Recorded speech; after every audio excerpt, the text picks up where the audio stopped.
କଥା ମୁଁ इतना भी रूड नहीं. It's not wrong. It could not be a sin.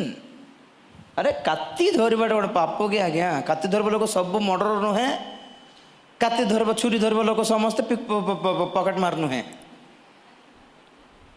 कैसे आप हैंडल करते हो इससे फर्क पड़ता है. हाँ नहीं काती धरुची खाली एप्पल काटुची दैट्स गुड. परिवा काटुची दैट्स गुड. पेंसिल का छिलका निकालना दैट्स गुड.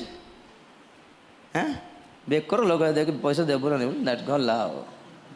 तुम काती को कहीं भूल बोइबा बुझले कि मोर कथा.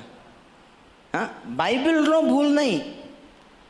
ये बाइबल पढ़ी कि आपण माने जन को पवित्रतारे जीवा को एनकरेज करछंती माने हम भलो हैंडल करछु. ए बाइबल खाली पाप करे पे केतल यूज करछंती. पाप करी हेबो अनुग्रह अछि जाओ मो के कहला क्षमा कर देबे आ तुमको जणा नहीं वाक्य.